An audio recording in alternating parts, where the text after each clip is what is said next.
कानून की पवित्रता तब तक रहेगी जब तक कि वो लोगों की अभिव्यक्ति को व्यक्त कर सके। अगर जो कानून लोगों की अभिव्यक्ति व्यक्त नहीं कर सकता, ऐसे कानून को हटा देंगे हम, ऐसे कानून को नकार देंगे। हम नहीं मानते ऐसे कानून। लेकिन आपकी नौकरी है, महंगाई आसमान छुए दे रही है। ताली थाली बजाते हैं, ये ताली थाली बजाता है, इसके अंधभक्त भी ताली थाली बजाते हैं। ये क्या करना चाहते हैं? ये अंधभक्तों ने बेड़ा गर्क कर दिया। ये पागलपन की स्थिति है इसकी। और ये पता है ताली थाली कब बजाई जाती है? जब देश में भुखमरी आने वाली हो। और ये हिंदूवाद का जो पाखंड जमा के रखा है ना, जब धर्म में भ्रम होगा तो मैंने पहले भी कहा था उसे पंडित ही तोड़ेगा। और ये दीपक पांडे खड़ा है उस भ्रम को तोड़ने के लिए। और ये भ्रम टूटेगा। धर्म हमको त्याग और बलिदान सिखाता है। ये कौन सा त्याग करा है मोदी ने? पाखंड के नाम पे बलात्कार हो गई। जब आप पाखंड को सर पे बिठा लेंगे तो बलात्कार होगा। भाई जो मंदिर में जाता है वो मानसिक रोगी है, मानसिक रोगी है। आप देखिए, मैं पंडित हूँ इसलिए बता रहा हूँ। बट डिप्रेशन के शिकार लोग मंदिर में जाते हैं, कमेटियां बना के ब्राह्मणों के नाम पे पैसा खा रहे हैं। अब जब पंडित को गुरु बना लोगे तो अपनी बहनें और बेटियां ऐसे ही परस दोगे, ऐसे ही परस दोगे। भाई आंखें खोलो, धर्म के नाम पे अंधे मत हो, पाखंड को मिटाओ। इसलिए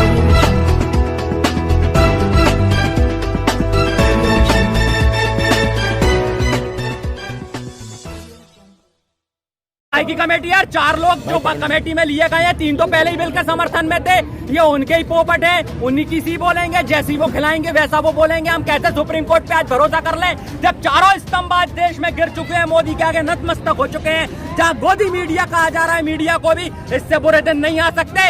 ये 20 सितंबर 2019 को 4 जजों ने निकलकर प्रेस कॉन्फ्रेंस कर दी हो, वहां पर हम कैसे इस लोकतंत्र की ताकत को बचाएंगे? जहां बोलने की आजादी छीनी जा रही हो, जहां लोग आजादी के लिए पुकार लगा रहे हो। ये देश दोबारा क्रांति मांग रहा है और ये क्रांति इस आंदोलन के माध्यम से तैयार हो चुकी है। देखिए, कानून की पवित्रता तब तक रहेगी जब तक कि वो लोगों की अभिव्यक्ति को व्यक्त कर सके।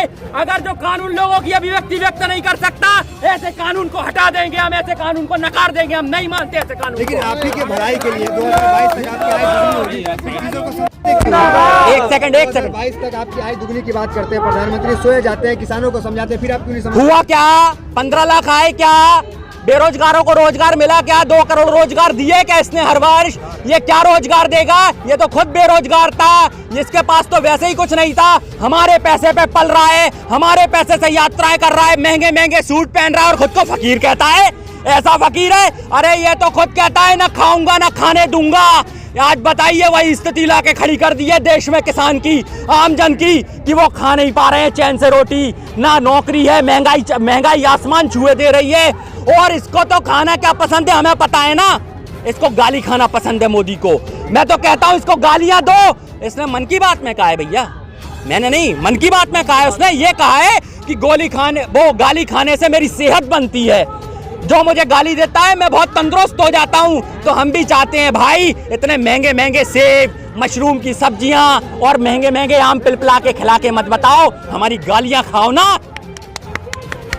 ताली थाली बजाते हैं, ये ताली थाली बजाता है, इसके अंधभक्त भी ताली थाली बजाते हैं। ये क्या करना चाहते हैं? ये अंधभक्तों ने बेड़ा गर्क कर दिया। ये पागलपन की स्थिति है इसकी। और ये पता है ताली थाली कब बजाई जाती है? जब देश में भुखमरी आने वाली हो। ये भुखमरी आने का अंदेशा दे दिया है मोदी ने। मैं आपके चैनल के माध्यम से बता दूं, ये किसान आज आम जन की लड़ाई लड़ रहा है। ये तभी कह रहा हूँ, ये पूरे भारत की लड़ाई है और ये एक तरफ मोदी के अहंकार की लड़ाई है। मोदी ने आज तक 6 साल में दिया क्या है हमें?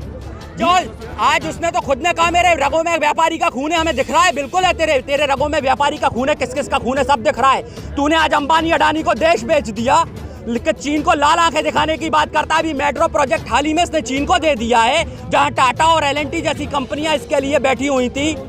तो हमें पता है ये कितनी लाल आंखें दिखाता है चीन। राफेल क्या हमें खाने दे रहा है क्या? आज देश की स्थिति देखिए, आर्थिक स्थिति टूट चुकी है। जहां पर अकबर के काल में 25% जीडीपी होती थी प्लस में, आज माइनस में जीडीपी जा चुकी है। ये देश की हालत है। और ये हिंदू मुस्लिम के नाम पे लड़ाते हैं, कभी 18% मुसलमानों के नाम से डराते हैं, कभी 2% सिखों के नाम से डराते हैं। क्या चाहते हैं ये देश में? क्या चाहते हैं? दंगा कराना, फसाद कराना। ये ऐसे ही चुनाव जीतना चाहते हैं। ये कभी मुद्दे की बात नहीं करते। देश के मुख्य मुद्दे शिक्षा, रोजगार, संरक्षण और स्वास्थ्य। ये 4 चीजें हैं, आप 4 चीजों के अलावा कुछ नहीं है। इनने चारों में से कुछ भी नहीं दिया। राम मंदिर की जगह अगर आज शिक्षा या स्वास्थ्य केंद्र होता तो शायद ज्यादा अच्छा होता। मुझे लगता है 370 हटने से आपके और मेरे घर में कोई फायदा नहीं हुआ। कोई परिवर्तन आया क्या?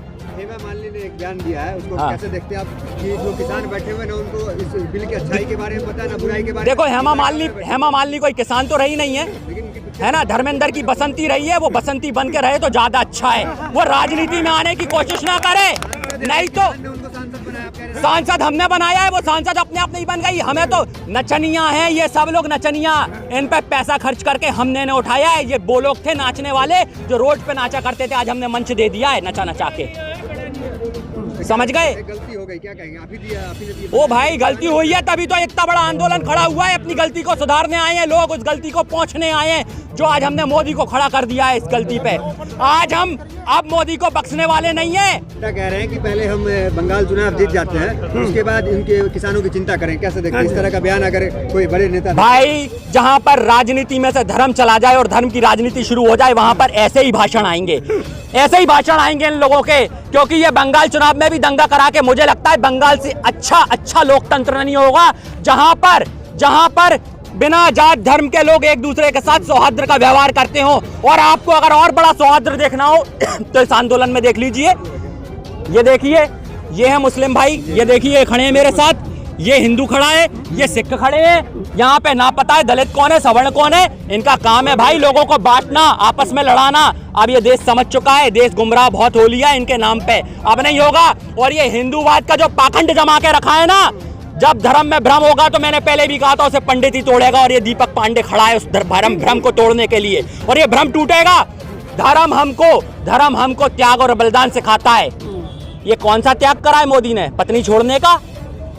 जिस राम को जपते हैं वो तो वनवास में भी अपनी पत्नी को लेके गया था, ये तो अपनी पत्नी को कहीं नहीं लेके गया। देश की सेवा के लिए छोड़े हैं आप लोग की सेवा। तो क्या संदेश देना चाहते हैं? पूरा देश अपनी पत्नी को छोड़ दे, समलैंगिक विवाह कर ले? क्या संदेश देना चाह रहा है? समलैंगिक विवाह कर ले सब अपनी पत्नियों को छोड़ के। आपस में जब शादी हो जाएगी तो फिर बच्चे कैसे पैदा होंगे?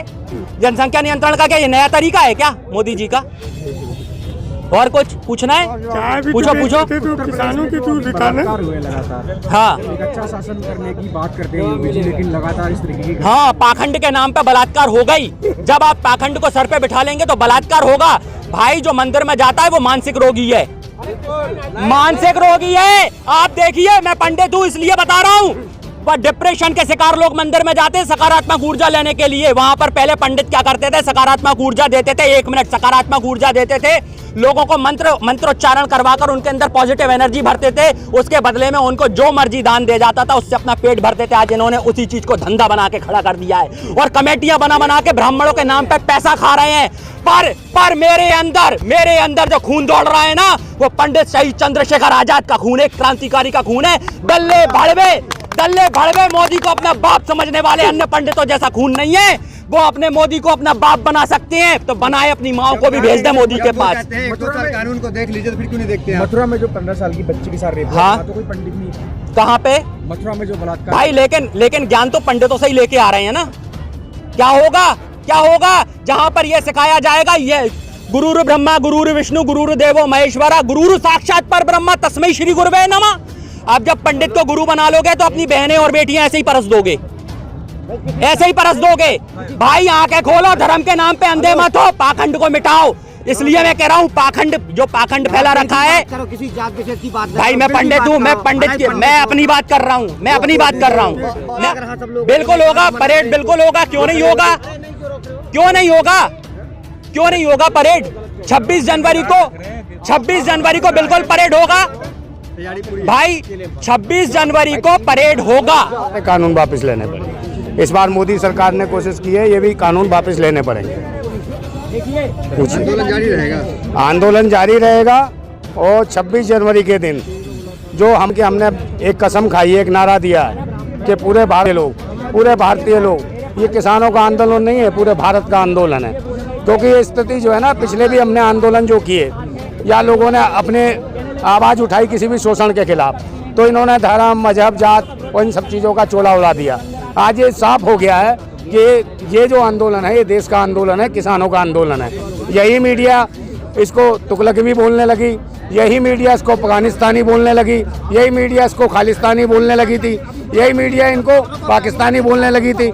आज वही मीडिया ये कह रही है कि आज किसानों से सरकार की वार्ता है, आज किसानों से सरकार की वार्ता है।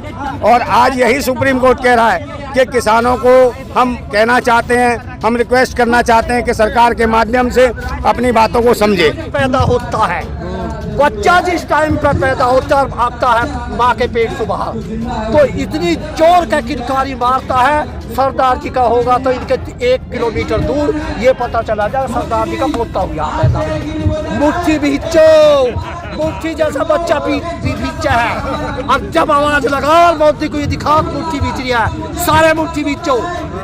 भारत माता की दोनों हाथ की बीचो। जगह मेरी 70 साल के मैं देखिए भारत माता की सरदार जी लेनी है भाई, ये नहीं मानेगी। एक हो जाओ, एक भारत माता की बिल्कुल ऐसा मुट्ठी। जय जवान, जय जवान।